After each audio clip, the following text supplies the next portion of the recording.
Hey guys, and welcome back. So today I have a 1966 Matchbox number 8 Ford Mustang that is in need of some serious attention. Now you probably wouldn't know this from watching my past videos, but I'm a huge collector of vintage Matchbox. I have way more vintage Matchbox than vintage Hot Wheels. So given this fact, I thought I'd go ahead and tape and upload a Matchbox restoration.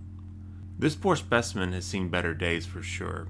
Someone has decided to do a custom marker job on it, and I'm pretty sure it's been stepped on because the back window is cracked and the back axle is bent. One of the things I really like about these vintage Matchbox cars is just how robust they actually are. The solid plastic wheels and large axles mean that the toys could withstand the rough play that kids could throw at it. However, this has also caused some negative effects that Matchbox didn't plan on and Mattel ended up banking on years later. We'll discuss this in a little bit. So here's a much nicer example of the same model. As you saw earlier, this car has a small lever on its side that allows you to rotate the axle and actually steer the car. I believe this was the only model Matchbox did this type of steering mechanism on. In later years they came out with auto steer, which let you steer the cars by applying pressure to one side of the car. This is the first time I've ever cracked open this model, so I'm interested to see how this mechanism works. So just like a Hot Wheels car, I will drill out the post. Alright, I think I've removed the rivets so the base should come off easily, and we can take a glimpse at how this thing works. And just as you would expect, the mechanism is pretty simple. As you'd also expect, we get our normal amount of 40-year-old kids' hair and carpet fuzz. So here the car is all taken apart. The car body's in great shape. The interior plastic is also in great shape with its hitch still attached. The window, unfortunately, is cracked in the back, but I'll do the best I can with what I have. I don't have an extra one. And then you've already seen the base.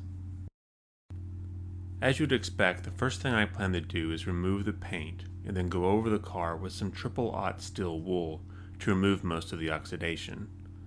Matchbox did amazing die-cast work. I'm not sure if you've noticed, but the word Ford is actually cast into the front of the hood. You almost need a magnifying glass to see it. Now I decided to paint this one black as I have 3 other white Mustangs and thought black with a red interior would look nice.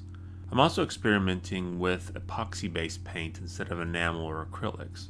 This is the same paint you would use on a refrigerator and doesn't require a primer. My experiments with it so far have shown that it goes on reasonably thin, and once the epoxy cures fully, you can't scratch it off with a fingernail. It also has a nice glossy finish. The best part is it's rather cheap compared to the expensive model paints I usually use. For the windshield plastic, I'll use rubbing compound to remove the scratches and any of the marker marks. Now I need to address the back bent axle. This is fixed by using a flat screwdriver and then bending the axle back into shape. As I said before, Matchbox cars had large axles to make them robust for kids to play with. The downside to this is the cars do not roll that well due to the large axles. When Mattel brought out Hot Wheels, they used very thin wire for their axles, just like they do today. And this is one of the reasons that the cars roll so fast, and why back then they sold so well. So if you go to eBay or search the internet, you'll find people selling parts for vintage Matchbox cars, just like Hot Wheels. I picked up a pack of 4 tires for the Ford Mustang. These are all obviously cast and have a small amount of flashing on them, but that's easily removed with a sharp knife. The wheels just pop on the rims. It's not uncommon to find lots of Matchbox cars on eBay missing one or more of their tires.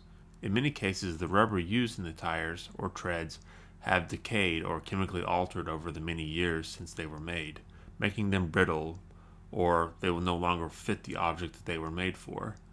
This always makes me wonder how long all the real riders I have bought over the years will last before the same issue starts to occur.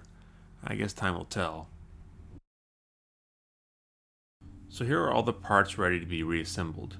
I get asked all the time about how I put the cars back together, and I guess I need to do a video on that, even though there are literally tons of videos out there showing how this is done. I just use small button screws with a very small Allen wrench. I use a tap on the hole that I drilled earlier, and then the car just screws back together. This also allows me to take everything apart sometime in the future if I wish to rework the car. And here's what the car ended up looking like when I was finished. It's interesting to note that Matchbox, or really I should be saying Lesney, the company that made Matchbox, Lesney began shifting to the wire axles to compete with Hot Wheels around 1969, and thus began the Matchbox Superfast era. While the wire axles did make the cars faster, you may have noticed if you collect any old models of Hot Wheels or Matchbox what the downside to thin axles has been. Thin axles equal bent axles. A child can tear up a modern car's axles in seconds, something they could not do with one of these old Matchbox cars. Anyway, I hope you've enjoyed this video, and I'll catch you guys next time.